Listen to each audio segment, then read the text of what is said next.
(2008년) 중국 베이징 올림픽 주 경기장 랴오차오입니다. 랴오차오는 새 둥지라는 뜻입니다. 외관은 웅장하고 특이하지만 솔직히 매력적이지는 않습니다. 낙후된 공산국가 취급을 받던 중국이 세계 강국으로 부상했음을 전 세계에 알리는 2008년 베이징 올림픽의 주 경기장이 바로 랴오차오입니다. 랴오차오는 중국의 위상과 자존심을 대표하는 건축물이고 현재도 베이징의 관광 명소로 유명합니다. 그런데 그런 중요한 건축물을 중국인들은 하필 새 둥지처럼 만들었습니다. 아시다시피 새 둥지는 견고하고 영구적인 구조물이 아닙니다. 그리고 새는 날개가 있어서 작은 변화가 생겨도 쉽게 둥지를 떠나버립니다. 중국이라는 거대한 국가가 역사의 전환점에 만든 대표 건축물이 새 둥지이고 새 둥지가 이런 속성을 갖는다면 이 거대한 새 둥지에는 끊임없이 새들이 날아들고 머물러야 합니다. 어떻게 보면 이런 속성은 중국의 만리장성이나 여타의 건축물과는 다른 특별한 의미를 가지고 있으며 중국의 미래와도 깊은 연관이 있습니다. 새 둥지는 작은 나뭇가지들을 엮어서 만드는데 랴오차오도 휘어지고 비틀어진 철 구조물과 각종 부자재들을 직접 용접하고 이어붙여서 만들었기 때문에 혹시라도 돌발적인 붕괴가 일어나지 않도록 관리를 잘해야 합니다. 관리도 잘해야겠지만 이 주변은 다양한 행사를 수시로 열어 큰 새장처럼 늘 시끌벅적해야 합니다. 한 국가의 변화는 단기간이 아니라 몇 년에서 수십 년에 걸쳐 서서히 일어납니다. 중국은 늘 겸손하고 매력적으로 세계인들과 수많은 새를 불러들여야 하는데 요즘은 이미 있는 새들도 쫓아내는 것처럼 보입니다. 새 둥지가 부서지고 새들이 뿔뿔이 날아가 버린다면 중국이 쪼개져 버릴 수도 있습니다. 2016년에 대한민국 정부 문양이 이렇게 바뀌었습니다. 국가의 문양은 국제사회에서 한 국가를 공식적으로 상징합니다. 바뀐 문양은 태극기의 청, 홍, 백, 조합과 여백의 미를 극대화하고 미래로 나아가는 진취성을 표현한다고 합니다. 그런데 저는 이 문양이 마음에 들지 않습니다. 우선 우리나라는 왜 국가적인 상징물에 자꾸 태극이니 팔견이 하는 그런 소재와 의미들을 사용하는지 잘 모르겠습니다. 또 바뀐 모양을 보면 미래로 나가는 진취성을 표현한다고 하는데 제가 보기엔 바깥으로 뻗어나가는 힘찬 기상을 표현하는 것이 아니라 오히려 안으로 움츠러드는 방향성을 가지고 있습니다. 얼핏 역동적으로 보이기도 하지만 가운데가 비어 있습니다. 그래서 그런지 큰 소리는 치지만 내공이 좀 부족해 보입니다. 신뢰성이나 자신감도 떨어져 보이고 중요한 순간에 실속을 덜 챙기는 느낌도 듭니다. 또 안으로 움츠러드는 모양이라 글쎄요. 그러니까 맨날 과거를 놓고 싸움질만 일삼는지 모르겠습니다. 물론 요즘 한류가 전 세계에 울려 퍼지고 국산 최첨단 무기나 반도체, 전자제품 등으로 대한민국이 알아주는 선진국이 되어가는데 그게 무슨 헛소리냐? 이렇게 반문할 수도 있지만 문양에서 그런 느낌이 드는 것도 사실입니다. 2016년에 문양을 바꾸고 이제 조금 더 지나면 10년이 되어갑니다. 10년 정도면 불길한 것들의 의미가 현실에서 힘을 더 얻어갈 수 있습니다. 대한민국의 미래와 발전성에 믿음이 없는 것이 아니라 이왕이면 힘있고 역동적인 느낌의 문양으로 바꿔서 대한민국의 기상과 운에 힘을 더 실어주면 좋겠습니다. 중동 산유국 지도자들은 석유가 고갈되거나 수요가 줄어들면 돈 벌 수단이 없어진다는 것을 너무나 잘 알고 있습니다. 사우디 빈살만 왕세자.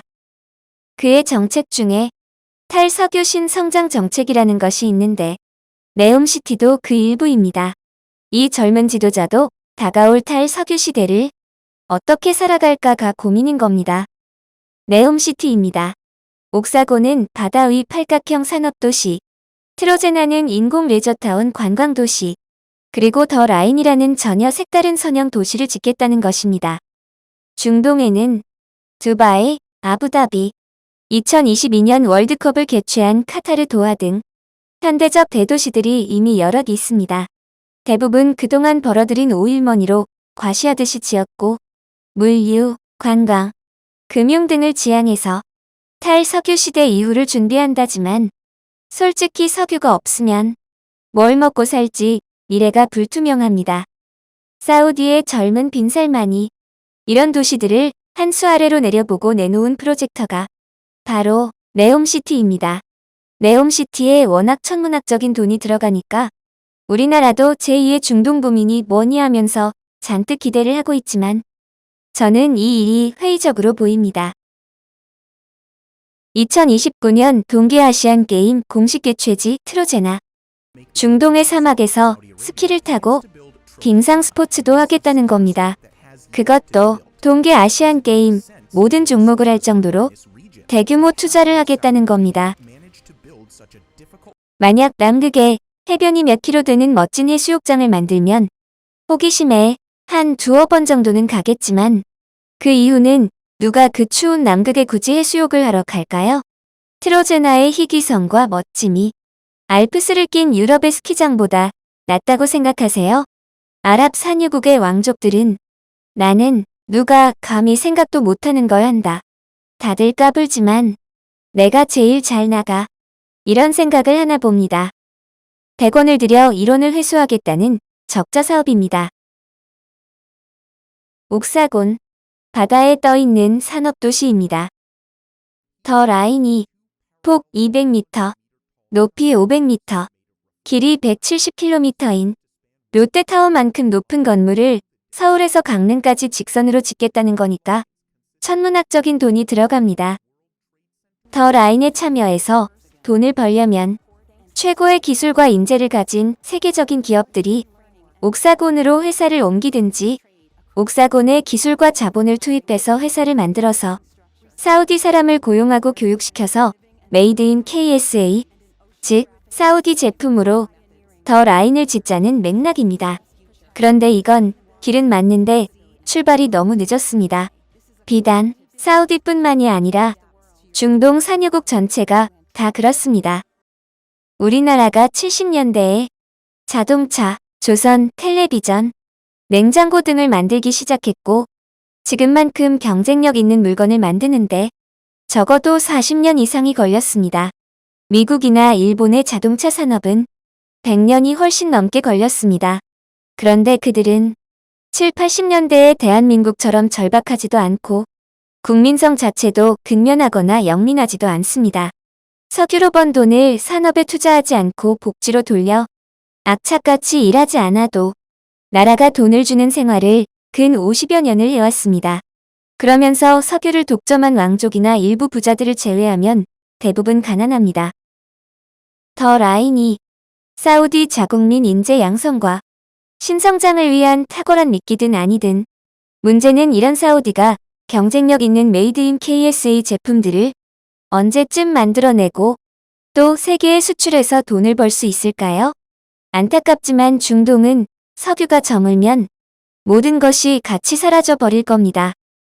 이런 현실에서 사우디는 옥사곤하고 완전 판박이인 킹 압둘라라는 경제 도시가 이미 있습니다. 사우디는 공장만 세우면 외국인들이 앞다투어 투자하는 그런 나라가 아닙니다. 킹 압둘라도 지지부진한데 빈살만이 또 옥사곤을 짓겠다는 것은 참 답답한 노릇입니다. 빈살만이 대한민국의 6, 70년대처럼 사우디 국민 전부에게 최면을 걸고 이끌어서 죽기 살기로 앞으로 30년을 피땀 흘려 노력하면 그나마 희망이 조금 더 생길지도 모릅니다. 마지막으로 더 라인의 모양을 보겠습니다. 더 라인은 이미 착공을 했지만 수요만큼 순차적으로 진행한다고 하니까 첫 결과의 반응에 따라 진행 여부가 결정될 겁니다. 물론 인간이 어떤 의도를 갖든 그 일이 인간과 자연에 해를 끼치면 끝까지 가기는 어렵습니다. 건축학자들은 사막의 바람, 채광, 수직 이동 생활 방식, 식자재 반입 등으로 오류를 지적하지만 저는 170km 길이의 높은 인공벽으로 땅을 양쪽으로 완전히 분리하고 단절하는 자체가 큰 재앙으로 보입니다. 지구의 한 개체에 불과한 인간이 거대한 땅과 생태계를 단절시킨다. 만약 실제로 그런 일이 생긴다면 자연에 가차없는 보복을 당할 거라고 생각합니다. 오히려 마을과 마을 사이에 간격을 두고 아래로는 초고속 열차가 다니는 초기의 계획안이 힘과 추진력도 있고 융통성도 있고 균형감도 있어서 훨씬 더 좋은데 빈살만은 모양이 특이하지 않고 평범해서 싫다는 겁니다. 풍수는 생활 공간에서 긴 직선 통로로 에너지가 빠르게 움직이는 것을 극도로 싫어합니다. 풍수가 싫어한다는 말은 사람의 본능이 싫어하고 거부한다는 뜻입니다. 그리고 면적이나 용도에 비해 천장고가 너무 높거나 시선을 끄는 그림이나 TV, 시설물이 조금이라도 높게 달려 있으면 어수선해지고 안정감이 떨어집니다. 더 라인은 하늘이 너무 멀고 좁아서 사람들의 시선은 점차 눈높이 아래 바닥을 보게 되고 거대하고 높은 벽의 압박과 짓누름을 받아서 불안감에 시달리게 됩니다. 흡사, 길고 높은 닭장 같은 느낌도 듭니다. 만약 이렇게 반대 방향이 되어서 베란다가 바깥을 본다면 스트레스는 덜 받을 것 같기도 합니다. 창문도 없고 어둡고 침울하고 답답하게 막혀 있어서 사람들의 일상은 우울하고 무기력해질 가능성이 높습니다. 사람은 이런 구조에서는 스트레스로 계속 살기가 어렵습니다. 이렇게 인간성과 자연미를 무시한 건물은 미래형 주거 환경이 아닙니다. 인간은 지나온 100년보다 향후 10년 내에 더 많은 기술 발전을 이룰 겁니다. 오일머니 잔고가 아직 남았을 때 사우디는 세계적 수준의 시제품 몇 개라도 만들어내야 하는데 이건 네옴시티를 100개 더 세운다고 가능한 일이 아닙니다. 빈살만은 네옴시티 사업을 중단하고 킹압둘라를 서둘러 완공해서 해외 기업을 유치하고 사우디 국민들을 앞장서서 이끌어가야 합니다. 네옴시티가 아니라 사우디 국민들의 수준을 끌어올리는 일이 지도자의 역할입니다. 좀 더 냉정하게 말하자면 어떤 시도를 하던 그들이 낙타를 다시 탈 가능성은 이미 아주 높습니다. 이 미친 프로젝트를 계속하면 가능성은 더 높아집니다. 젊은 빈살만, 알라의 선택이 옳았길 바랍니다.